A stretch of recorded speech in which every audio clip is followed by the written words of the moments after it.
Okay, we'll call the meeting to order. And if you would join me for the pledge.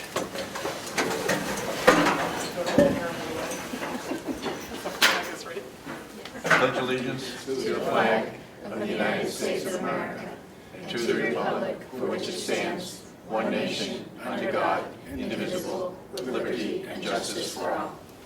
Thank you. Okay, agenda review. Do you have anything to add? No, not tonight. Cool. Okay, acceptance of the minutes. The first set of minutes is from Academic Affairs for the meeting on December 9th. So moved. Second. Been moved and seconded. All those members present, signify by saying aye. Aye. Any opposed? Okay, those minutes pass. The second is the school board meeting on December 9th as well. So moved. Second. It's been moved and seconded. Any errors, omissions, corrections? Okay, all those in favor, signify by saying aye. Aye. Opposed? Any abstentions? Chair votes aye. Thank you. And the last is the manifest approval. The manifest being signed tonight total $3,987,976.90. So moved.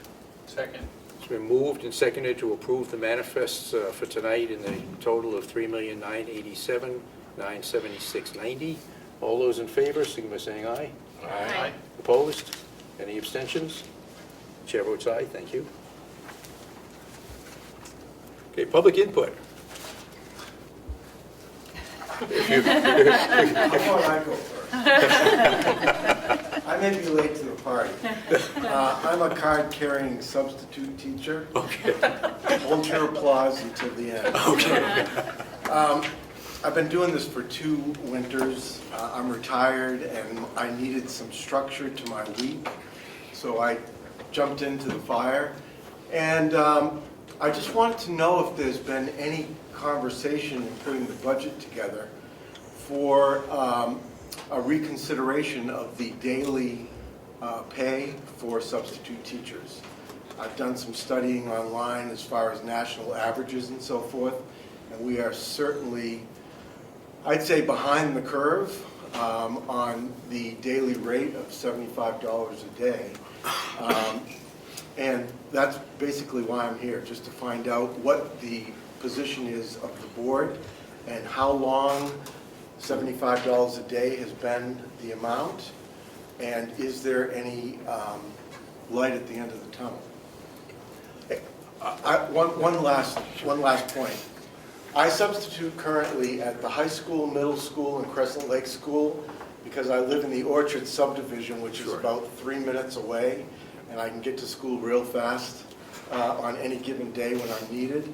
And I just, I know that each of those schools that I mentioned are screaming for substitute teachers. There's a vast shortage of them.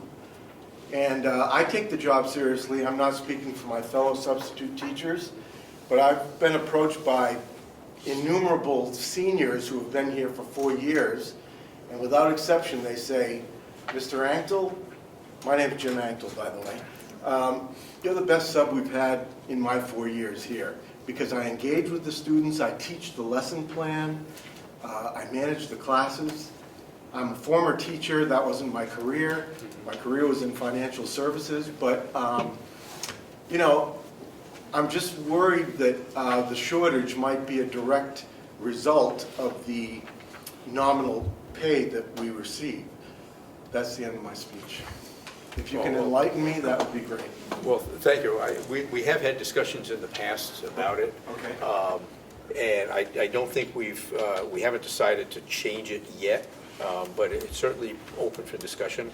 I don't think from the budget standpoint, I wouldn't worry so much for the budget that's being presented forward, should a change come to be. I will say that the $75, to the best of my knowledge, has been in force for probably 25 years. Yeah. Because I think that's what I got paid when I was substitute teaching before I got on the board. So it's been a long time. All right. So your concerns are certainly valid, and we'll talk about it and discuss it. So I appreciate that. Good. And I appreciate just, I just wanted to get my voice on Sure. public record. well, I appreciate you being here tonight, and I also appreciate your substitute teaching too, because it is an important Right. part of the day. So thank you, appreciate Thank you. that. Okay, Connor is not here today, and I don't think he gave a report, so hopefully he's safe out there, because the roads are a little bit greasy. So we'll move right on to superintendent's report. Okay.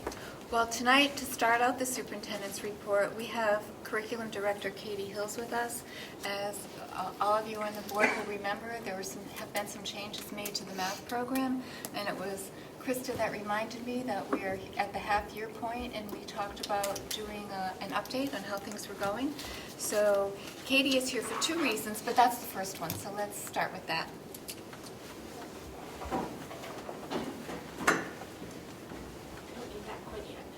Move it over here though, so when you're ready.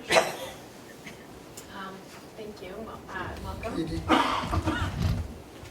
Yeah, where you want me to be, I can be anywhere you want. Let me just get my notes though.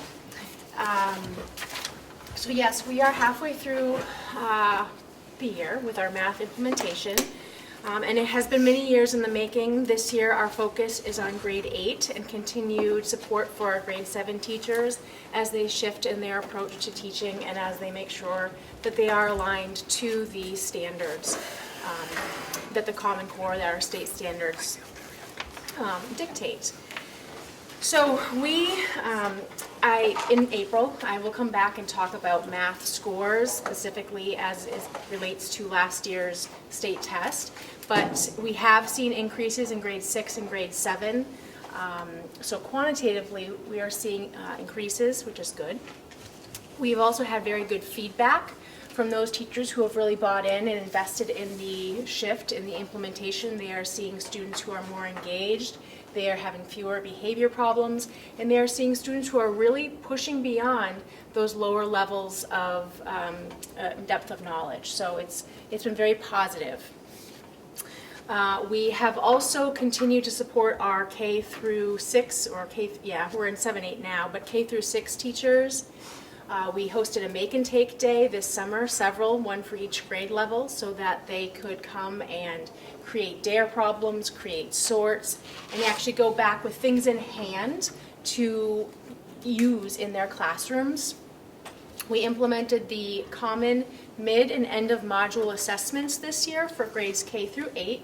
And this has allowed consistency across the district, and it's also helped our teachers really push to that full level of the standard so that they know what they're really reaching to. They can teach to that. Our students are assessed against that, and it's going to be mirrored when students take the state assessment in the spring. That's the level that they will be asked and assessed at. I am in the process of aligning our rubric, so each one of those assessments has a rubric that goes with it, and aligning that to our reporting competencies so that it's very easy for teachers to simply go through and score those assessments and actually report that in our reporting portal.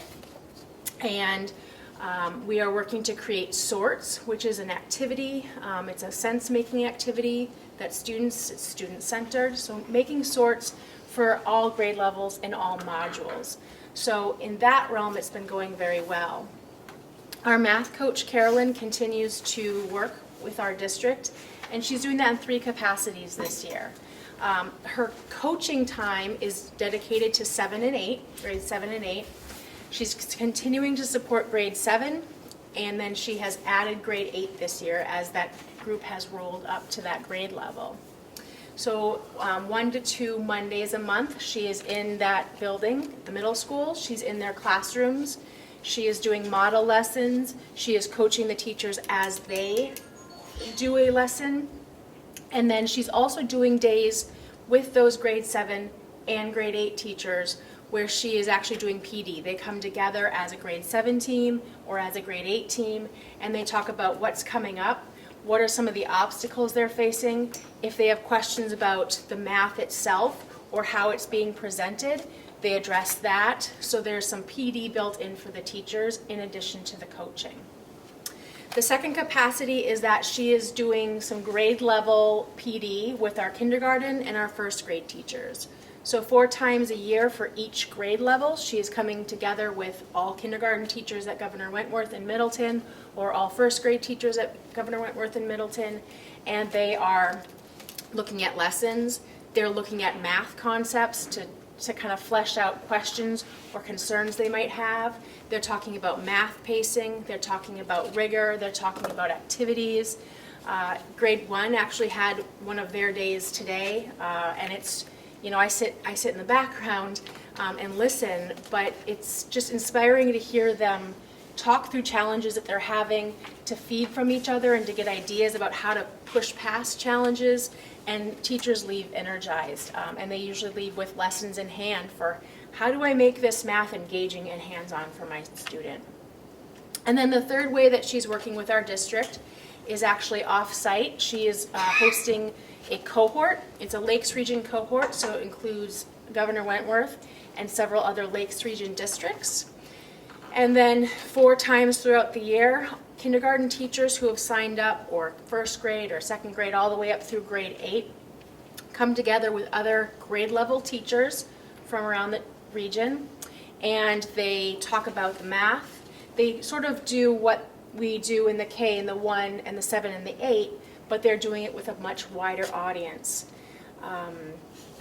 And that has had the most positive feedback, because it can be very isolating to be a single teacher, a single third grade teacher, for example, in a building, and you have your district peers, but sometimes they are at the other end of the district. So to be able to connect not only with your district peers, but with others around the region, it has been very rewarding. And I asked them for feedback, and they wrote so much that I wasn't going to read it. But I did want to share it with you because it's heartwarming.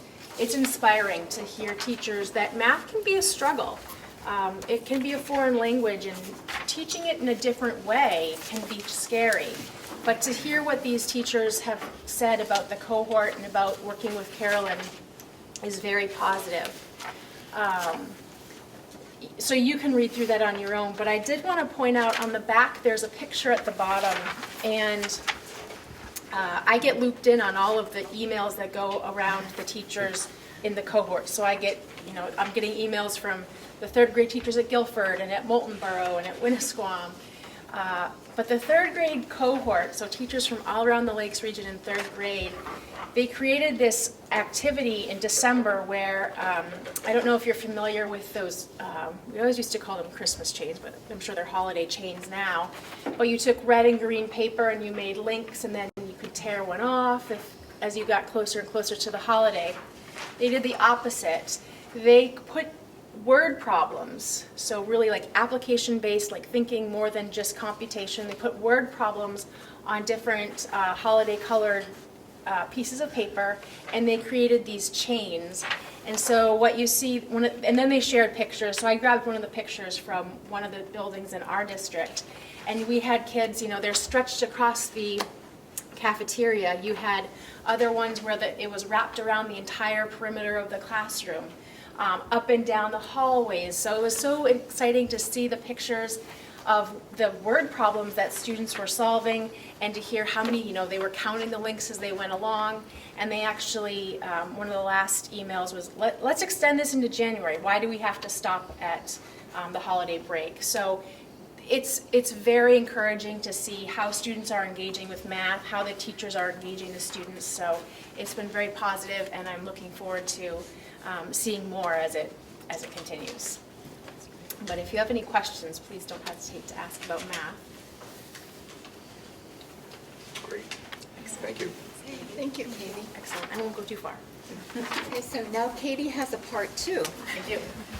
As you'll recall, I think it was a couple of meetings ago, a gentleman came to talk about the LEAD program, which is a drug and alcohol program sponsored by police. And so one of the things that I had asked Katie to do is take a look at what we're doing in our curriculum for drug and alcohol education, and to sort of do a side-by-side so that if we're missing any pieces, we could take a look and see if they have anything in that curriculum to offer, or if there's anything that I think basically are what we're missing. And so Katie did a side-by-side, and she's going to report on what she found, which I think was very positive in terms of what we already have in the district for education K-12. So, Thank you. she's been very busy. And I forgot to mention, there were 2 teachers, a 2nd grade and a 3rd grade teacher, who wanted to extend the invitation to any board member who wanted to go in and watch a math class and see what they're doing.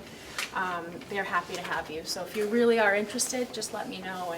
And they actually said, if anyone wants to come and see, please. So so I'm going to talk a little bit more tonight about drug and alcohol education in Governor Wentworth and Middleton. And I have a handout for you. But many of you probably know about DARE, the DARE program. And DARE was built as an anti-drug program, just say no to drugs. And it was not very successful. And part of the reason was that it was really focusing on just saying no to drugs without really building that foundation of how do you make healthy decisions? How do you make healthy choices? How do you have a strong, solid foundation in being able to manage yourself before you're faced with stressful situations around substances or anything really? So in the late 2000s, DARE actually went through a revision where they did start to shift to not simply just resisting drugs, but building that, how do you make a good decision? How do you make healthy choices? What is a healthy choice? What does it mean to be healthy? And the LEAD program, which was brought to Kathy's attention, is very similar. So it's sort of it's not DARE, it is different, but it's that idea that we're really trying to move beyond just say no to how do we make healthy decisions, how do we make healthy choices, and then layering drugs and alcohol prevention over that. So we are actually ahead of the game, and when I say we, I don't think it's just Governor Wentworth. I think those of us who went through DARE or who taught DARE recognize that it wasn't effective and that there were much larger concepts at play. And so while drug and alcohol education is very important, it's one small piece. It's layered within the idea of healthy choices and social emotional skills. Again, respect for self and others, regulation, having a strong sense of self. And so that's what our curriculum was built on. And as you'll see when I hand this out and when I do more of a side-by-side, our students are at the center of that, and they're getting it through core classroom instruction. They're getting it through our guidance curriculum, which has just been revised this year, K through 6. They're also getting it through health, which spans 4 through 8, and then typically our 10th graders also take health. So our students are getting these concepts in multiple perspectives and from multiple layers.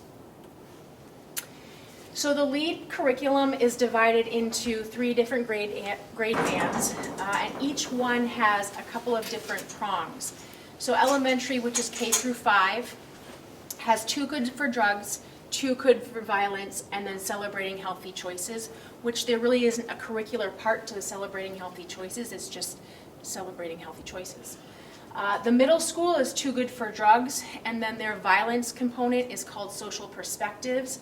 And when we're talking about violence, we're talking about bullying, cyberbullying, not so much your physical violence, but some of that, mean girl, gossip, bullying, drama, violence, emotional violence, I guess you could say. And then high school just is much more continuing what the students have learned at the elementary level and the middle school level. It's more revisiting it and providing support for students who might be in the thick of it in making some of those decisions and facing peer pressure in handling family members or friends who are potentially in the thick of it as well. So at the K through 5 level, I've just done a side-by-side comparison, and I'll hand this out as well. So the 5 different categories in the Too Good for Drugs at the K through 5 level are there at the side, and you'll see The first three are really, they're not specific to drugs and alcohol. They're specific to making healthy choices and social emotional skills. So goal setting, decision making, effective communication. It's hard for a student or for anybody to say no to drugs and to resist some of those things if they don't have the ability to set goals and to make good decisions. So that's that foundation. At the lower grade levels, so more like 2 through 3, a little bit of 4, it's the safe use of medicine. And then when they get up to grade 5, they start to look at, the dangers of common household items and how students might be using those in less traditional ways, shall we say. So we are covering those concepts in our guidance curriculum, in our core classroom, in our health classes, and in some cases in physical education. Physical education does a lot with goal setting specific to a health goal.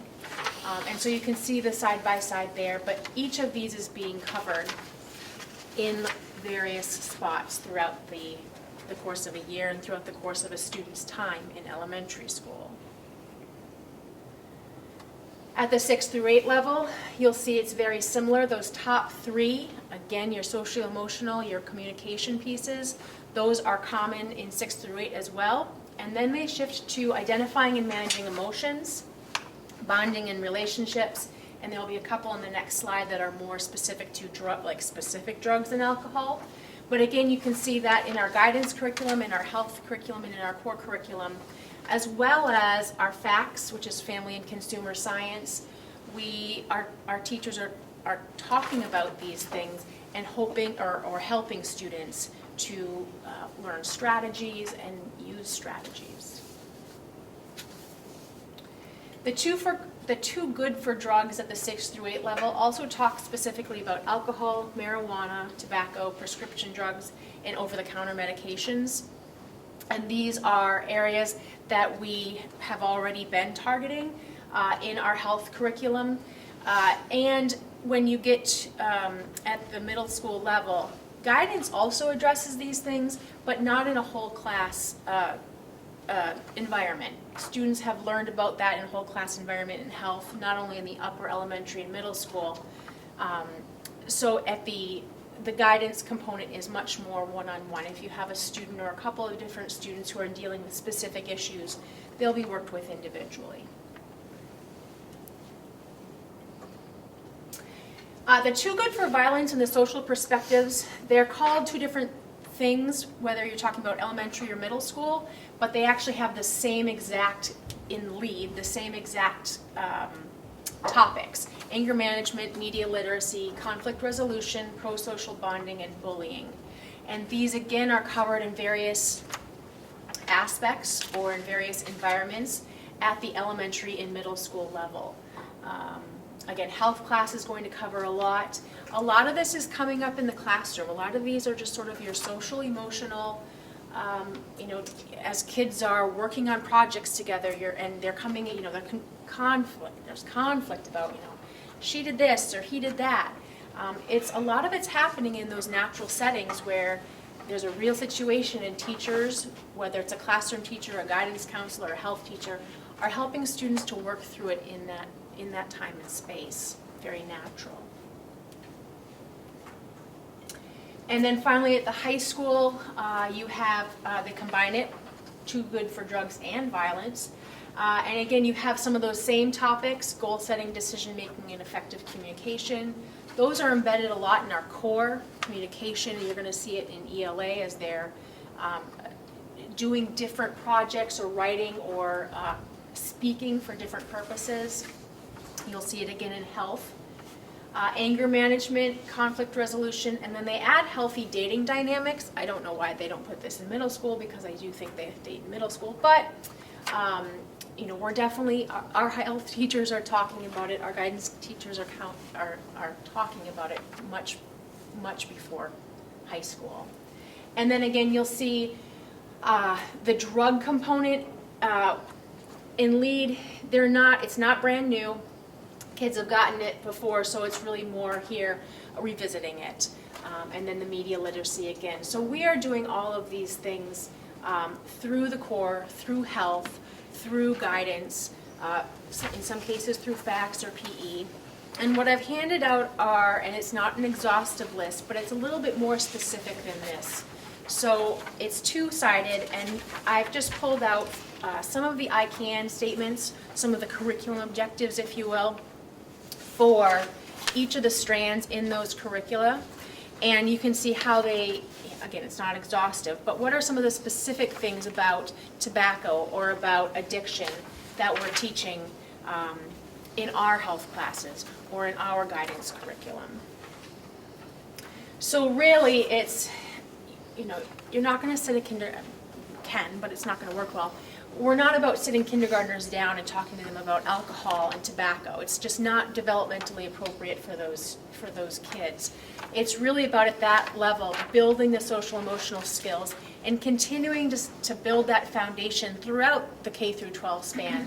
But then as they get that foundation, adding, talking about good character, talking about personal values, talking about identity and what it means to be, yourself. Talking about healthy choices and rolling in that goal setting and the making healthy decisions and giving kids a purpose beyond just, I'm just going to school and having to learn this, really helping them to see the larger picture. And then while it's represented by the smallest font, it's, this is the foundation, drugs and violence, and how we're addressing those topics are after you've built that solid foundation. Because if you don't have the foundation, students are likely to not listen to drugs and violence and engage in those behaviors. And if you would like more information or a more exhaustive list, I'm happy to provide it. I didn't want to kill too many trees, but I'm happy to take questions if anyone has questions. God bless you. I would just like to add to what Katie has had to say. We also have additional services for students who are more at risk for drug and alcohol involvement. And some of you have seen this resource guide. It has a lot of information and background on drug and alcohol vulnerability and what constitutes the constellation of characteristics for vulnerability. But it also has the partnerships that we have with the community, Northern Human Services, Carroll County Public Health, National Alliance on Mental Illness, our pediatricians and primary care providers. We also have the Renew program, which is just a great program for middle and high school students. Zones of regulation, some of you saw it at some prior presentations on social emotional learning, the cards the kids carry around so that they get they have a tool to use. We have Go Zen, which I can't tell you a whole lot about, and Kelso's Choices, peer outreach, and of course we have the drug and alcohol curriculum. So there's a lot that we do. That's not even mentioning the comprehensive guidance and counseling system that we have. In addition to that, I think one of the things that is the most beneficial for our kids and keeping them out of trouble is the after-school activities that we have for kids. We have just an incredible array of after-school activities, from clubs to sports. There really is a place for every student, every personality, whether it's the drama club or ice hockey or the chess club. There's a place for everyone, and I think that's really important. And additionally, I think the teachers and principals work very hard to know the kids really well. I'm always amazed when I go into the schools and I watch teachers interacting with the kids, and when I talk with the principal about various things over the course of a week, how well the principals and the teachers know their kids. Those things, I think, are as important really as anything else. So, Katie, thank you so much. I think you did a great job going through everything. Katie, can I go back to the math and ask you a question? Mm-hmm. One of the changes was huge in the middle school in that there wasn't a direct Algebra 1 class being taught anymore. It's more in the integrative sense. And when we did that, I believe we said that kids that wanted to get credit for the Algebra 1 would need to take quadratics. Yes. Do you know how that is coming, how many kids are being involved in doing that, and so therefore what does it look like for the high school in because it's probably just about time to start registering kids for classes in the high school. I don't know the exact number yet. The middle school sent out a letter to all 8th grade parents. I think it was last week, it might have been the beginning of this week. And they have a deadline, I think of maybe the end of January, of those families. Ideally, it's students who are expressing the interest, but we know the reality that sometimes it's the parents pushing it, of those who are interested in it. And when we haven't got those numbers back yet, but those numbers will be back in time so that when the high school starts their planning, they'll have a tentative idea of how many students are interested in taking the quadratics unit, and then those who then qualify for that will take it, and in the spring they'll be able to test out of the Algebra 1 component if they've, if they're showing proficiency in those standards. How do they test out? Do they take the Algebra 1 final? Yes.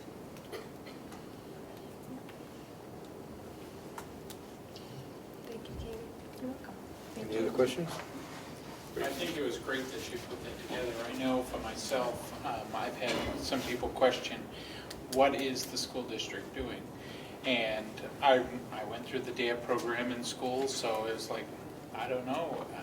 We kept hearing that there were programs, but this is good. You kind of spelled it out for us, and it shows that right from kindergarten right straight up through, they're getting bits and pieces of it, so it's good. Thank you. That's really the difference between DARE and, because if I remember DARE, it was kind of focused, I don't know if it was 5th or 6th grade something, and that was it. There wasn't a lot before, and there wasn't a lot of follow-up afterwards, and I think that's one of the reasons that it really wasn't very successful. It was good when it first got out, but then there was no follow-up afterwards. So. It was a lot of times it was law enforcement coming in and having, again, just a short series of lessons where really it's that relationship with the teacher whom you trust that really helps some of those lessons stick. Exactly. Thank you. Great job. Great. Thanks so much, Katie. She is very busy. It's amazing what she can do just across the district. Thanks, Katie. And now it's final budget presentation. Okay, since you really don't have to focus on me, because you really should be focusing on the screen when it comes up, I'm going to move out here so I can talk and see what I'm talking about. So we're all going to move.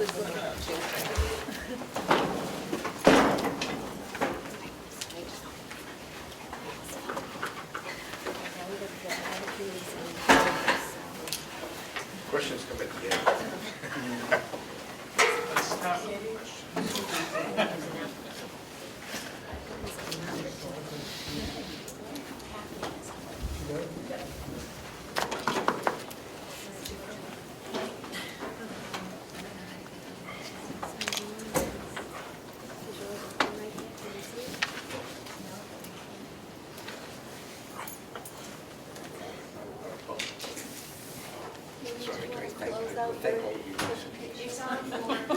Oh, it's on my flash drive. Okay.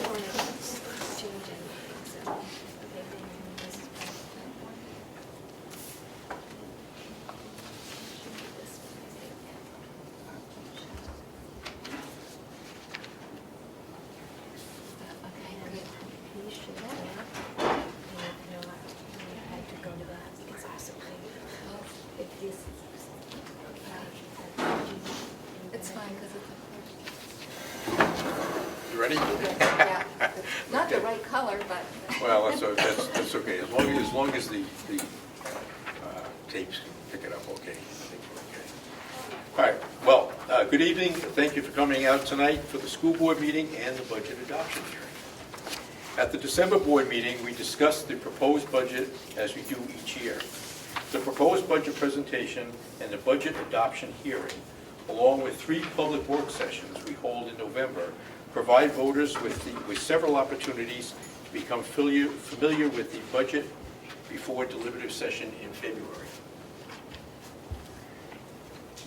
There are many steps in the budget development process before the budget proposal comes before the full board. The budget presentation begins in October Principals meet with the faculty and staff who provide them with requests and recommendations regarding what is needed for each school. Our administrators submit a budget to the SAU office. The business administrator and superintendent of schools meet with each school leader to discuss their requests. If there is a large increase in an individual school budget, unless there is a special circumstance or very well justified rationale, the administrator is asked to review the budget and reduce it while keeping priorities intact. If any significant increase remains that does not have strong justification, a second cut may occur. Personnel requests are made at the same time. Requests for positions may or may not proceed to the Finance Committee meeting, depending on the strength of the rationale outlining the need for the position. The business administrator reviews the district line items and determines amounts to request based on past history, current expenditures, and projected pricing. After cuts, adjustments, and reallocations have been made, the Finance Committee meets with each of the principals, the special education director, the business administrator, and the superintendent to review the budget requests. At this time, the Finance Committee recommends changes they feel are necessary to bring a budget to the voters that supplies what our schools need and that the voters will support. These are the public meetings that I referred to earlier that occur in November. The administrators did an excellent job bringing forward a responsible budget with few increases and several reductions, reflecting the priorities and needs in the schools rather than wants.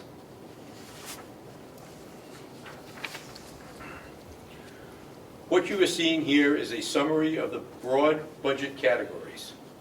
The budget as a whole has a decrease of 0.92%. The employee expenses have decreased by 1.59%. You may remember that last fall, the school board negotiated a 4-year contract with the teachers, a 3-year contract with the support staff, and a 3-year contract with the administrators. All 3 groups agreed to pick up a portion of their health insurance premiums. This has had a significant impact on lowering the budget, and we are very pleased to be bringing in a budget with a reduction.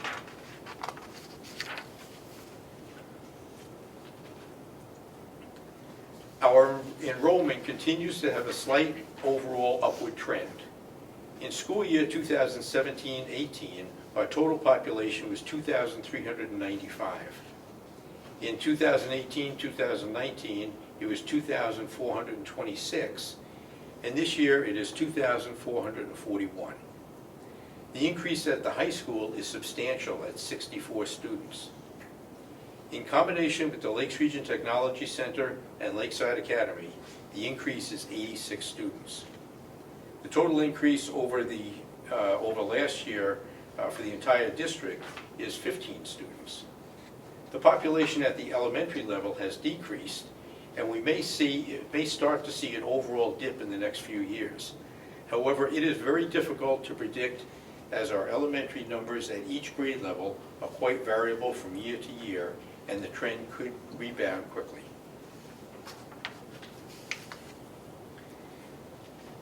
As I mentioned, the overall decrease in general employee expenses can be attributed to teachers, administrators, and support staff picking up a portion of their insurance premium costs. Also, for the first time I can remember, there is a decrease in the New Hampshire retirement system. Although the school board doesn't have control over the retirement system costs, I am pleased to see this reduction. But I do want to say that the state is still not funding their portion of the retirement fund, which could reduce the budget more if the state stepped forward and did their job.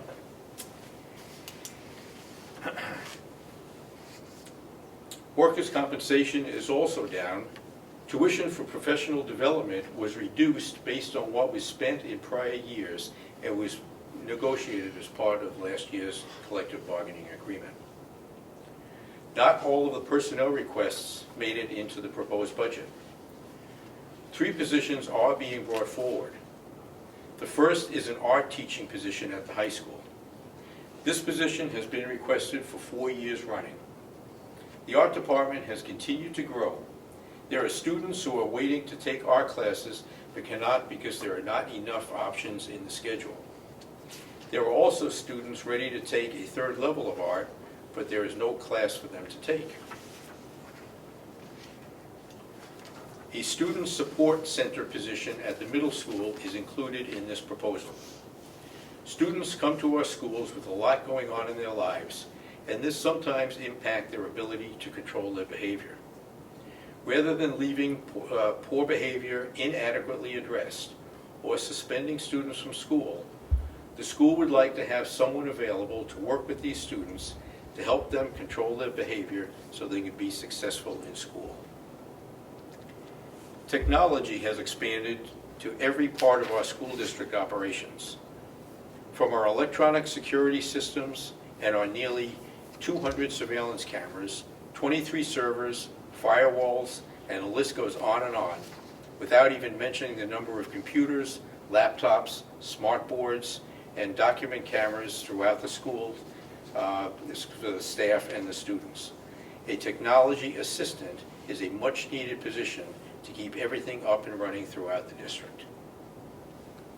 Also included in the budget is a 20% increase in the diagnostic prescriptive teaching position at Ossipee Central School, and a 10% increase in the diagnostic teaching position at Crescent Lake School, both due to an increase in the number of special education students and the severity and complexity of their needs.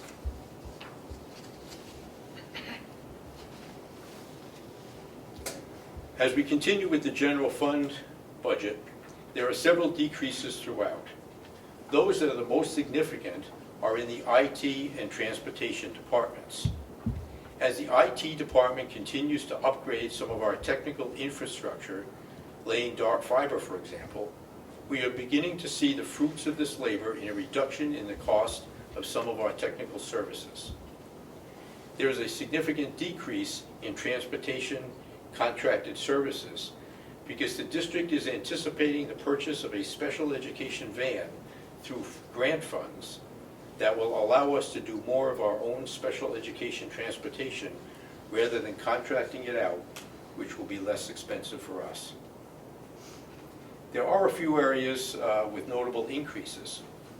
The increase in health services this year is due to an increase in our contract with Huggins Hospital for school nurses. Even with the increase, it is still more cost-effective to work through Huggins for our nurses. The rate for the athletic officials has increased, which account for the increase in this area. And the cost of snow removal is up and is part of a 3-year contract. The repair projections are based on conditions of our buses and vans, and they account for much of the increase in the repair and maintenance line items. Repair and maintenance to our buses have already cost us $66,000 this year. The increase in the tuition line reflects students who are currently in out-of-district placements or those specific students who it appears may be placed out by courts or by the school district.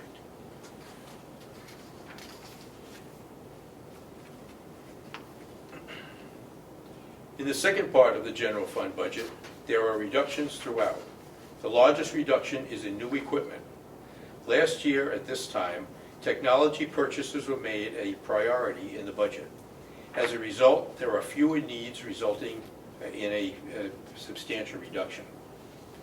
Testing supplies are up since the state no longer picks up cost of the data warehouse for test results, and the cost of materials and licenses has increased, and the district would like to purchase a program tying the grade reporting system more closely to the curriculum.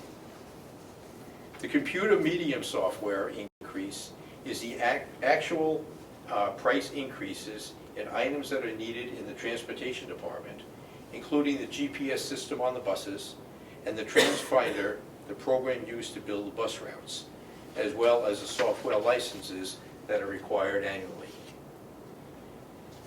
And finally, this year's replacement of furniture is a priority. We have tables, desks, and chairs that have been in a couple of our schools for at least 25 years. They are in ill repair and need to be replaced.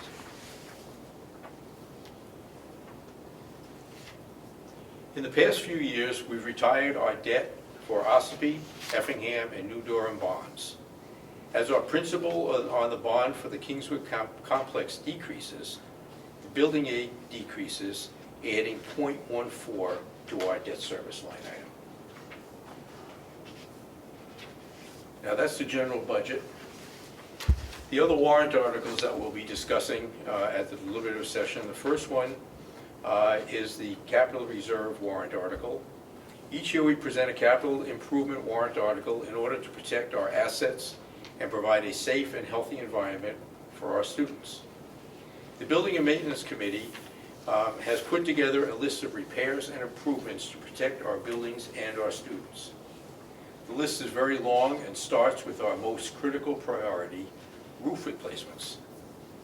The roof over classrooms, the kitchen, and the backloading area at Effingham School, and portions of the roof at Tuftonboro Central School need to be replaced.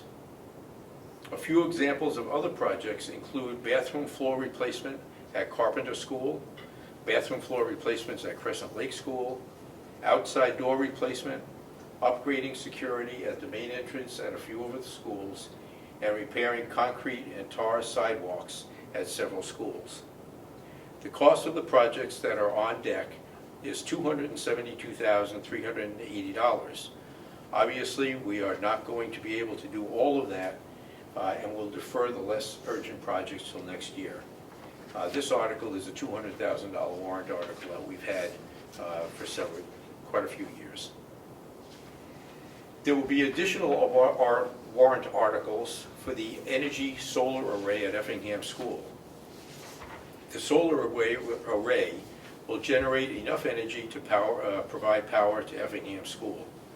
This project will not be an increase to the budget, and it is a lease purchase agreement which the energy savings funds. Representatives from Barrington Power will explain the project in detail at the deliberative session.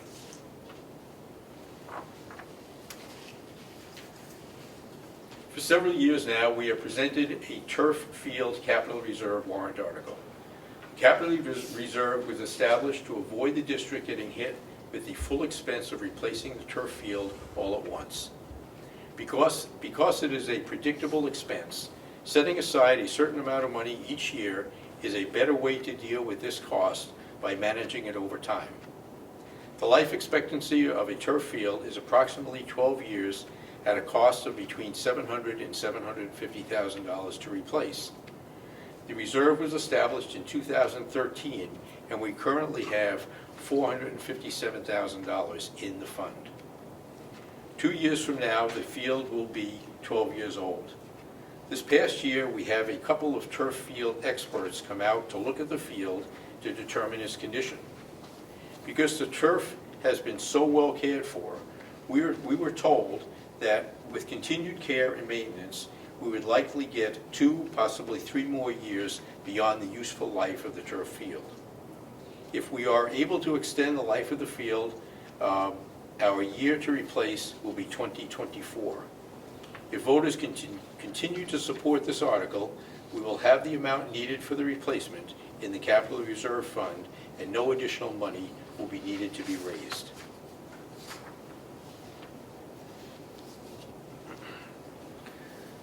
The revenue budget is up next year, which is great news, as the increase will help to offset taxes. This past year, the legislature reversed its decision to reduce stabilization aid and increase our state aid for 1 year only. There is quite an offset to taxes in the communities that are eligible for this aid this year. Next year, the stabilization continues at the same level, which accounts for the increase in the state grant. Each year we will see a reduction in the school building aid as the principal on the bond is reduced. Medicaid, transportation, and miscellaneous all have small increases projected. The total budget increase in revenue is 0.27%.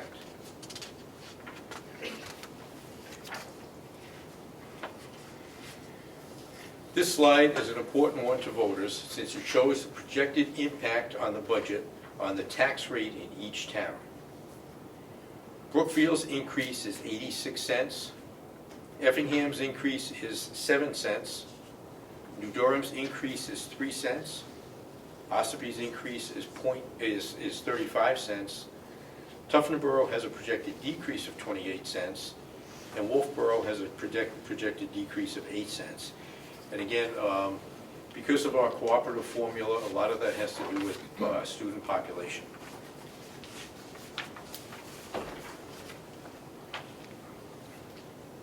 RSA 40:13 is the official ballot law, also known as SB2. It is this RSA that determines what is to be included as part of the default budget. A default budget contains the appropriations in the operating budget authorized for the previous year, reduced and/or increased by obligations mandated by law or previously incurred, such as debt service and contracts previously approved in the specific amount. One-time expenditures are not included in a default budget. The purpose of presenting a default budget is to give the voters an understanding of what the budget would look like should the proposed operating budget be voted down. The budget is $53,915,778. The default budget is $54,286,459. The default budget is $370,681 higher than the proposed budget. And when I make my presentation at probably the town of Tuftonboro, I'll thank them if they vote against our budget because they'll be voting to give us more money than we are asking for. So the last slide here is the important dates to remember. January 14th is the last day for petition warrant articles. So that's tomorrow. The last day to post the warrant budget and default budget is January 27th. January 22nd to the 31st is filing dates for school district officers. And our open seats this year are Brookfield, currently held by Dr. James Manning, Effingham by James Pittman, the at-large by Wendy Fenderson, and Wolfboro by Stacy Trice. And if you have any questions, I'm more than happy to answer if I have the answers.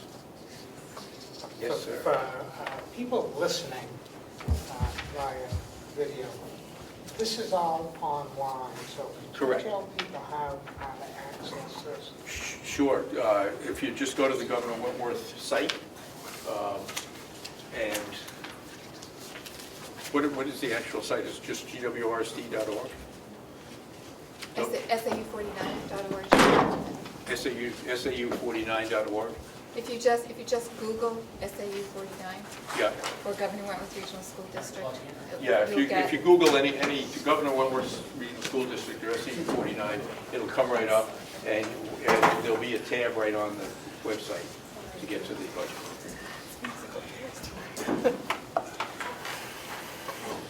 Okay, if nothing else, we'll go back to the table and resume.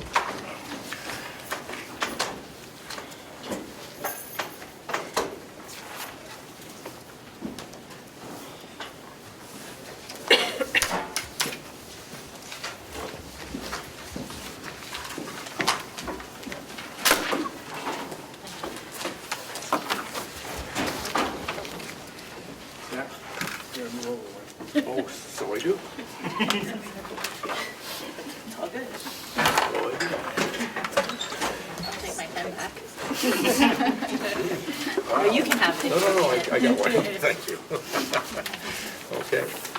All right, so the next order of business is preparation for deliberative session. And as a part of that preparation, there needs to be a vote on budget adoption. So I'd entertain a motion to adopt the budget as presented. So moved. Okay, it's been Second. moved and seconded to adopt the budget as presented. Any other questions or concerns? Okay, all those in favor, signify by saying aye. Aye. Opposed? Chair votes aye. Thank you. Great. And then next, you should have a draft warrant in your packet. So hopefully you've had an opportunity to take a look at it. There's not a whole lot on it. There's not a whole lot on it, really. It pretty much follows the sequence of the budget presentation. Yep. The only one that is a little bit different is the solar article, and that's Article 5. And we constructed that in cooperation with Barbara Loman, our attorney, to make sure that it was properly constructed, so I think we're good. I'd like to add that all of these warrant articles have been through DRA pre-approval. It came back simply with Article 5, the solar power, to seek legal counsel's advice, and of course that was already done because she helped draft it. But so all of these have passed the muster with DRA. Okay, I'd entertain a motion to approve the warrant article as presented. So moved. Second? Been moved and seconded. Any other questions or concerns? Okay, all those in favor, signify by saying aye. Aye. Opposed? Chair votes aye. Thank you. Great. So the next order of business is to take a look at each warrant article and to see who wants to speak to each one. So the first one is the Capital Reserve Turf Field. Do I have a taker? You're Julie? going to speak to the solar? I'll do solar. Yeah, I think it would be, since you were getting that up, that would probably be best, I think. Okay. Not that you can't do both, but, So Julian's on solar. okay, Julian's on solar. So who do we have for turf? I can do turf. Okay, Stacy's on turf. Maintenance. Who would like to do maintenance?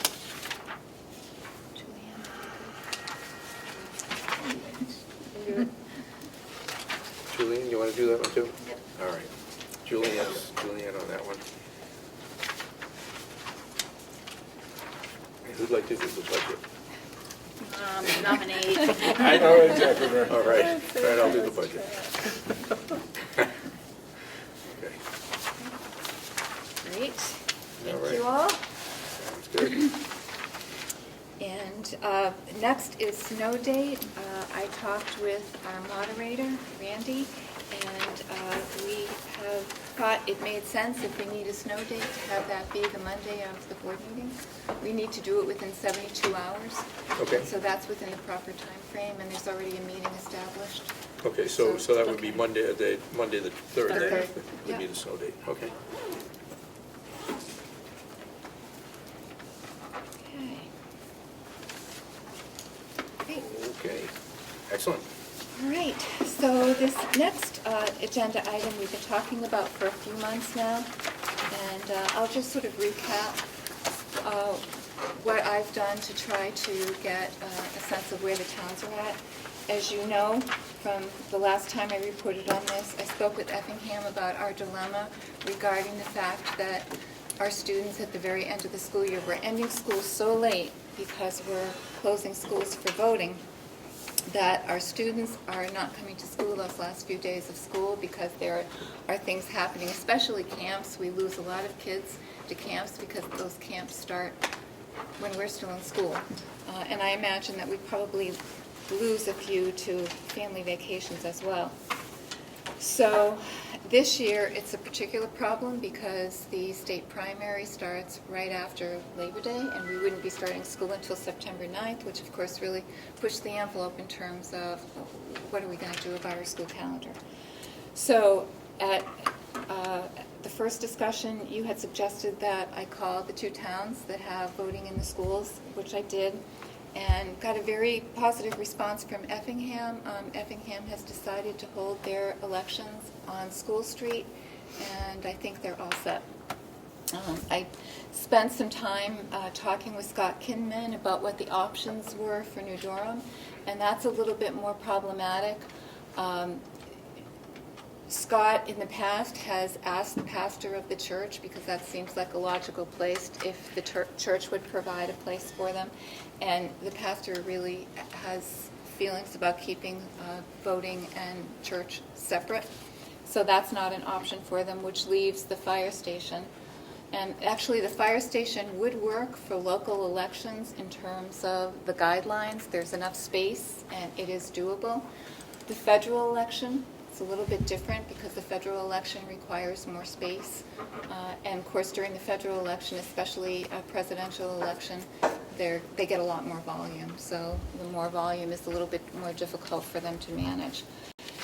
So I talked with Scott about, well, is it possible for us to do maybe just if we keep school open during the local elections, so they have the option of using the fire station, and then during the presidential elections, because we know it would be difficult for them, in any federal election, even the federal primaries, that we close school for those days. And the Board of Selectmen really wasn't interested in that.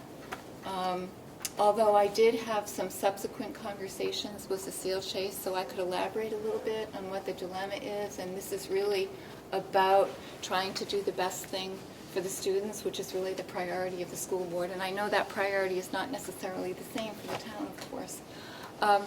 So Cecile did want me to mention, and I think she probably would have been here tonight if she could have been, but she had a funeral to go to, unfortunately.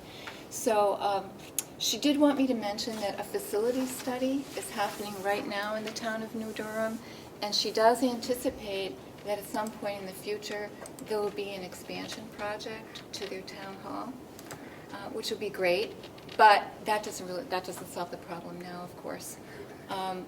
And of course, they don't have the same priorities as we do. Their priority is going to be voting, and the school board's priority is going to be students. So I don't know if there's an option for give and take. I think they're probably going to talk about it again. But I wouldn't say that we really resolved anything as far as what would work for town and school. So. Well, I think we have to, I think we have to look at the entire district as a whole and make a decision on what's best for the entire district. I think where the fire station in New Durham may be a suitable location for the local elections and the March election and even the primary. I think that makes sense to have school that day and to ask them to move their election to the fire station for those two. I do think it makes sense because this is going to be a big federal election that we close school for the federal election period across the district. And that way it solves the problem in New Durham for the federal election and also gives say even maybe some 18-year-old students in high school the ability to go out and vote for the first time in their town or whatever. But I think it makes sense to do that. And I understand New Durham's concern, but Effingham is changing their process a little bit to try to accommodate our needs. And everyone else has a location that they can use. I also understand the minister's concern about church and state to an extent. However, Wolfboro held their elections in the Undercroft of All Saints Church for 50 years probably. No, now they're holding it at the town hall. Oh, that's right. But, so there was never an issue there because it's not a church service, it's just using the Undercroft of the church. So I understand it and I respect the minister's concerns, but, it is another option if they were forced into something. So that's my 2 cents, I guess. So that would be kind of option C maybe, or, draft C if we come up with draft C. Yes? Just one other thing I thought about is maybe the idea of asking a private entity, for example, Johnson's Restaurant. I don't know what they do on that day, but Well, I think, that's certainly a good suggestion. I think the problem, even in a conversation I think that the superintendent had, they're very concerned that it's going to be too confusing for their constituents if they have multiple election places. Personally, the fire station is here, the school is on the other side of the intersection. there can't be a whole lot of discussion. If somebody shows up at the school and they're supposed to be at the fire station, it's just a short walk up the street. So, you know, but I appreciate it. That's certainly an option that they could look at. Not something that I think we would want to get involved with. But, Right. you know, we could say, Maybe you know, that's have an you obvious asked spot. for other, Can- you know, other locations? I think Scott did his due diligence in terms of looking at what would be available in the town. Yeah. I'm pretty confident that he did all his work and all his research. Yeah. So, and that's my 2 cents as far as, I think we should definitely not have school on the federal election, because it is going to be a very busy election day everywhere. But the other election days, I think we should have school and ask New Durham to hold those elections in their fire station if that's appropriate for them. Does that include, that's all federal elections though, Jack, so the primaries are federal. Well, it's no, that's the state September. primaries. I think this year it's the state. No, there'll be a federal primary in September, because they have senators and. Oh, We there don't might have- might be, but still We don't it's a have a primary. U.S. senator right now. But still, it's a but- it's a primary, it's not the general election. Yeah. And the primaries generally don't have the turnout that the general election does. Yeah, no, that's true. And I think in September it is the state. I'm pretty sure it's the state primary. But it would be a state primary, well, it would be a state primary State primary. Yeah, for our for- senators yeah. and congressmen or whatever. It's but Congress, because we don't have any senators up Right. in the election this cycle. Right. So, anyway, what's your pleasure? I would support that.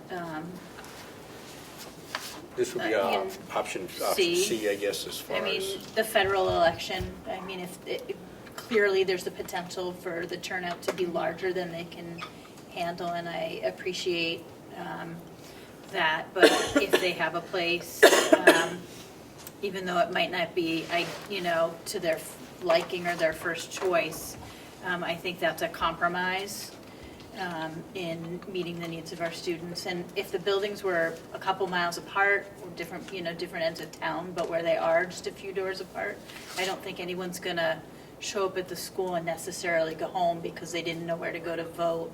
And there are two buildings in town that, most people know where the school and the fire department are. and I just would, I would just question if we were to, so if we looked at the end date of school, we would still be going into that partial week.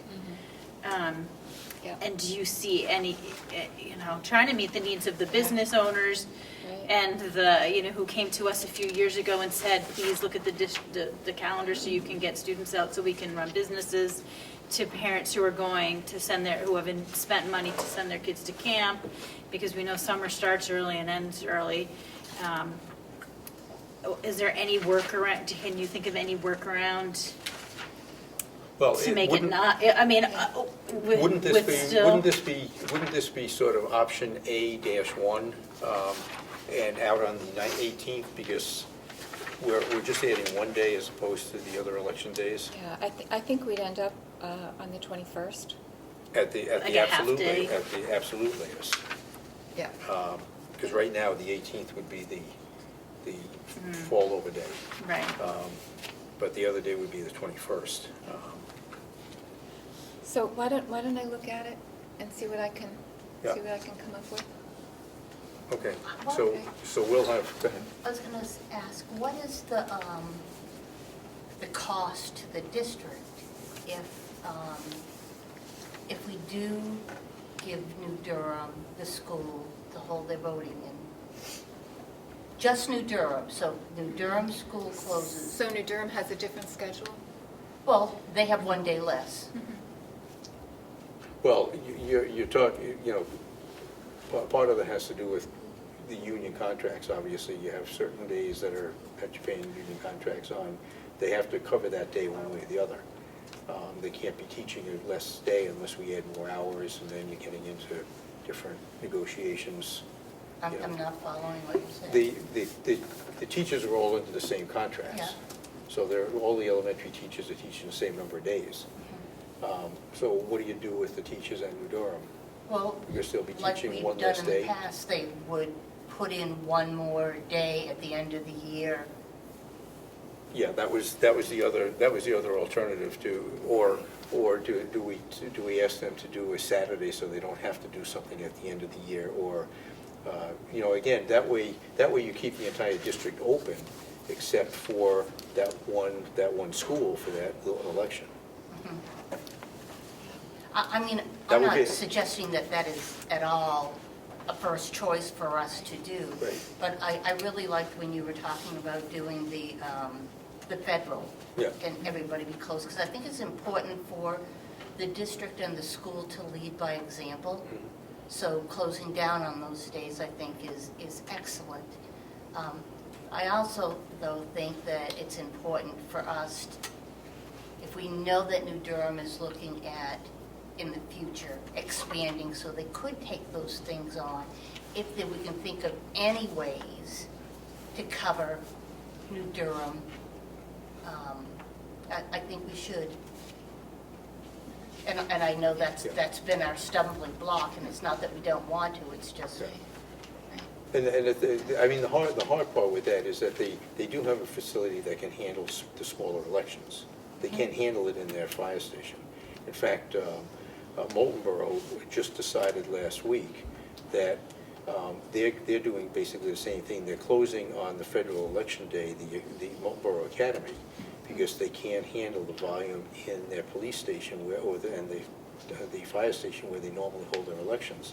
So they've already made that decision that they're going to close for the federal holiday school at the academy and have the elections there. But the other elections will be held in their normal places. That works well for us because those kids come to our vocational center. Right, yeah. Right, so they've already made that. And this is sort of the same thing we're asking New Durham. There is room in their fire station to do it. They could do it there.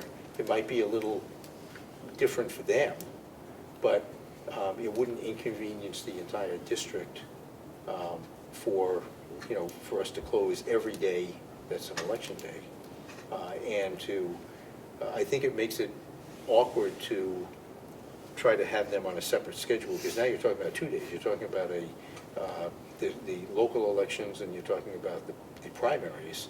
So there'll be 2 additional days then that we have to close. And now you're getting into, a lot more issues, I think. I think you want all the elementary schools, the kids in at every elementary school to have the same advantages. Right. Right, So that's right, the- yeah, you don't want to shortchange them in any way, shape, or form, and so, anyway, let's, one more go around. We'll work on Plan C. Sounds good. All right, and I do since we're on dates and calendar, and I did have one item to add to the agenda, and that's a discussion about February 11th. In my last meeting with Lise Tierney from the union, she brought up February 11th as a possible professional development day, because that's an election day, as a possible professional development day for teachers, if in fact we have another blizzard bag day and a snow day, because the teachers would rather do the professional development in February than at the very end of the year. I have absolutely no problem with that. That makes perfect sense to me that they would want to do it in February rather than in June, after they put in a long school year. And I think it's nice to have professional development at certain breaks in the year rather than all at the same time at the end. So I am perfectly fine with that. I think it would be great if the board agrees. Makes sense. So we already have that day scheduled? That's a no-school day. That's a no-school day Yeah. anyway? Yep. I have absolutely no problem, and if it's a no-school day already, I have absolutely no problem with doing professional development that day, rather than the end of the year. The only thing that we haven't had in the past is teachers in the building during voting. So that's a little bit different. If they're comfortable with it, and that's what they'd like to do, I think I'm okay with that. Now, if we don't have a blizzard bag day and a snow day, then it will just be a regular day. Okay, The teachers will be off as well. okay. All right, great, thank you. Right. down the road. Next one, right. And next item is field trips, and just letting you know what the overnight field trips are.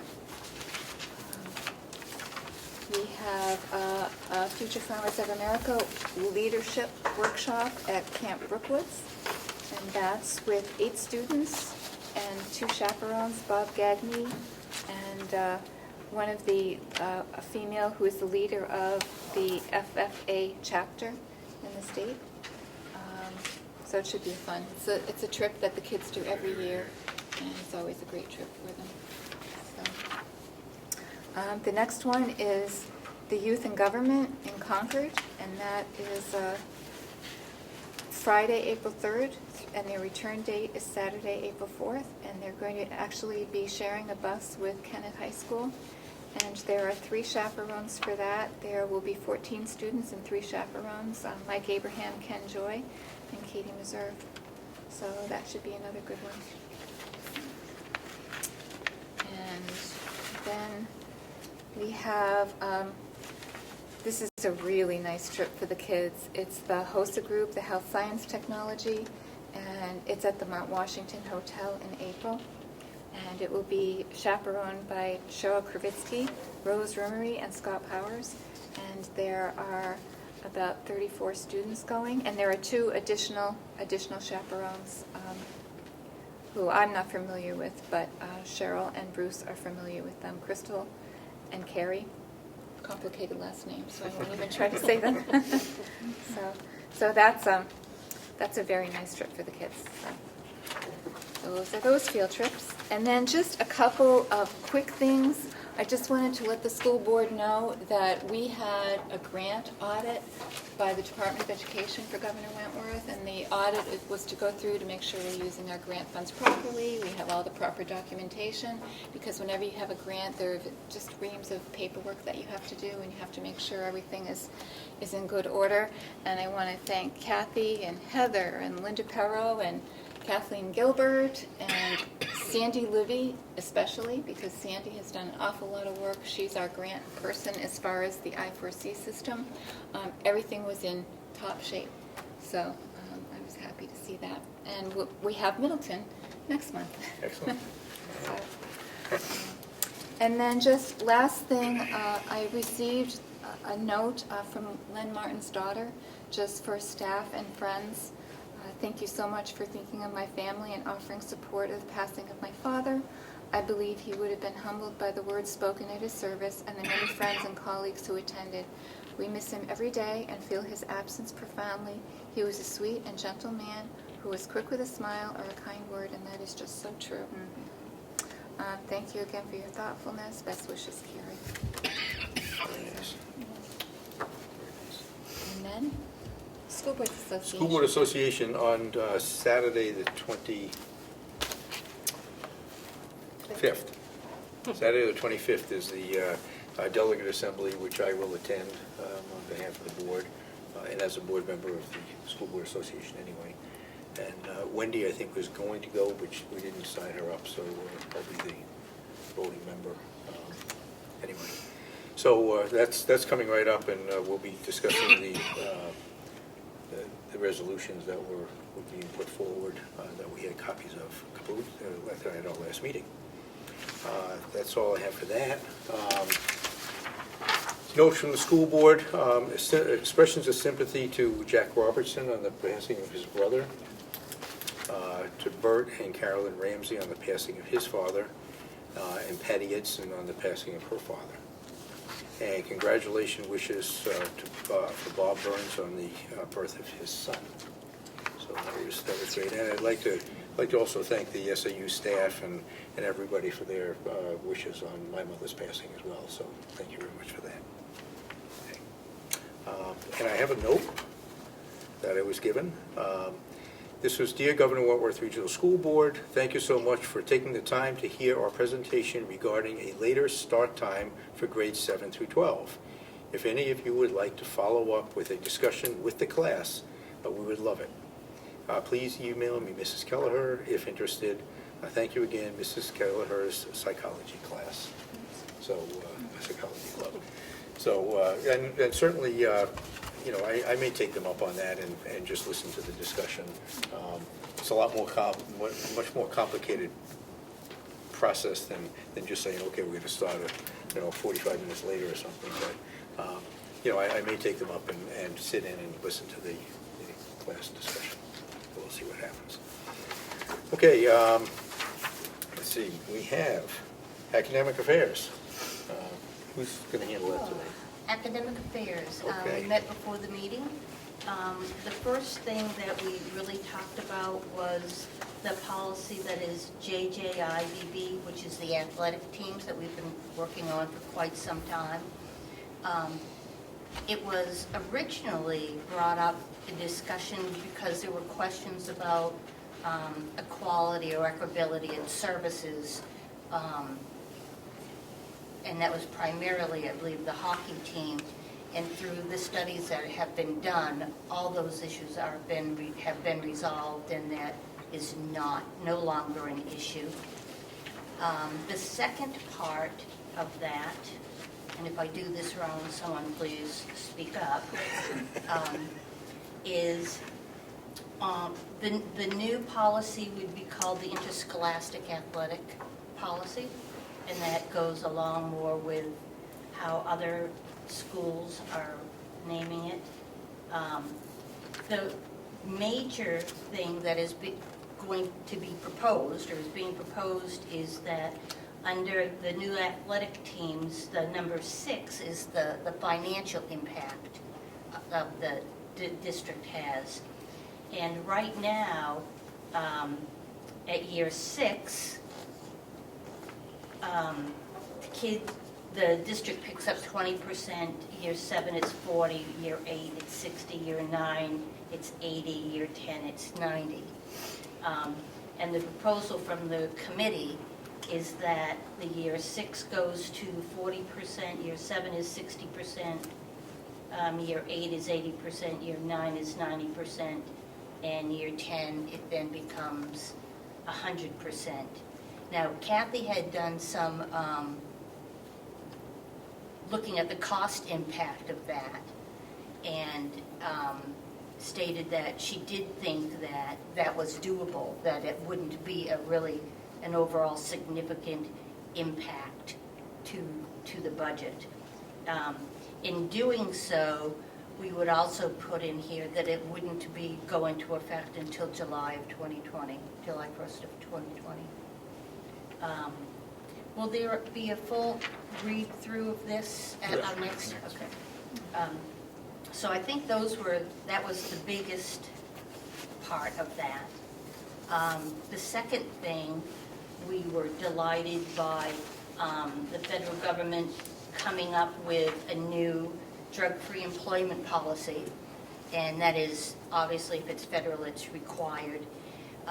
But it actually looks like it's a decent addition to our policy, in that they are establishing a clearinghouse for drug and alcohol records of people that apply for transportation, and anyone that applies for a job would therefore have to meet the requirements of that. And the big deal part of that is that it crosses state lines. So like, that's the huge impact. So if someone from Massachusetts came up, we could get their records in Massachusetts, and right now we might not be able to. So that was a big change for us to take, and it will be presented for a reading, I believe, at our next meeting. And then the last issue that we looked at was a late bus, and our update on that is that Kathy did a good deal of data gathering, and the data that she has shared with us didn't support the request for doing it financially, that the balance wasn't there. And so that is not something that we would be recommending that the board take on. Okay, thank you very much. All right. Building and maintenance, Julianne, anything? We don't have anything. No report. Finance, I spoke enough tonight, so I will not speak anymore. And nothing for human resources. Advanced planning, down the bottom, you can see no school on Monday, Martin Luther King Day, next Monday. The deliberative session is Saturday, February 1st. It's at 10 o'clock. We meet at 9 o'clock at the Arts Center to get ourselves ready. And public input. Okay, no public input. How about closing comments by board members? Mr. Pittman, you're up first. I'm up first, oh my. I feel like I've been hogging the agenda here.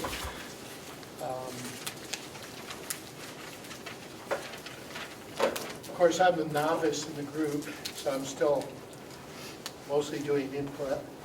I appreciate the level of order that I'm seeing here initially and all of the preparation for the programs, and really appreciate that everything's right here for us when we come to these meetings, so Great. very nice. Excellent. Thank you. All right, Dana. I appreciate all the work people have done on the budget. Many towns are hoping that we can lower the tax burden, and that's been done. And I think a lot of taxpayers will be thankful that so many hours were put in and methodically gone over the budget and cut where we could. And thank you. Thank you, Dana. Appreciate it. Krista. I thought Katie did a real nice job doing 2 different presentations in one night, so prepping for both of those at the same time must have given her something to do with her time. So I appreciated that. I also appreciated when we did the public input at the beginning, when Mr. Anktel brought up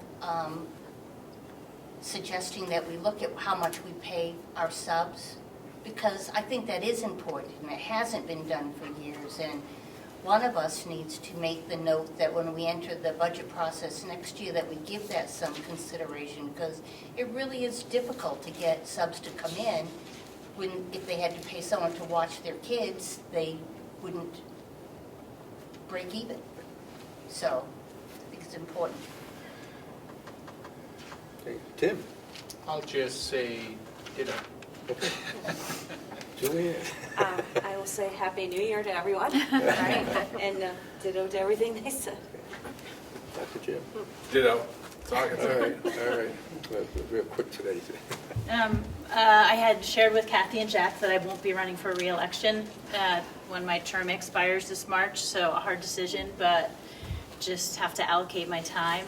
I will so miss working with you. It's been a privilege to work with all of you. This is just, one of the, I think we, not to toot our own horns, but I think we set the tone for how a board should function. And I'll really miss our monthly visits with the students and having the opportunity to see how our, how we spend our time and effort benefits them directly. So here's my plug to someone from Wolfboro who wants to join a board with no agenda other than to serve the best interests of our students. This is a great place to do it. If you have any questions, certainly let me know, but just wanted to put that on the record. Well, thank you. And we certainly appreciate everything you've done for the students over the years, and you're a valuable member of the board, and we will miss you. So, thank you. Kelly? I wanted to say also that I really liked Katie's presentation, and the part about the math was really interesting, and the update. And the middle school one act, Homework Eats Dog, is Valentine's Day, February 14th. So everybody should go see it. Okay. Thank you. Well, who else wants to speak? I just want to say I'm really going to miss Stacy. Yeah, absolutely. So, Stacy, I wish you were staying with us. All right. On that note, we do have non-public? We do. Okay. I'll entertain a motion to go into non-public under RSA 91A, semicolon 3, paragraph 2, for legal personnel and student matters for... So moved. So moved. Second. Jim, Would you like me to second it? you just say yes or no, Yep. if you want to go into Yes. non-public. Dana? Yes. Krista? Yes. Tim? Yes. Julianne? Yes. Dr. Jim? Yes. Yes. Stacy? Chair votes yes. We're in. Thank you. Say-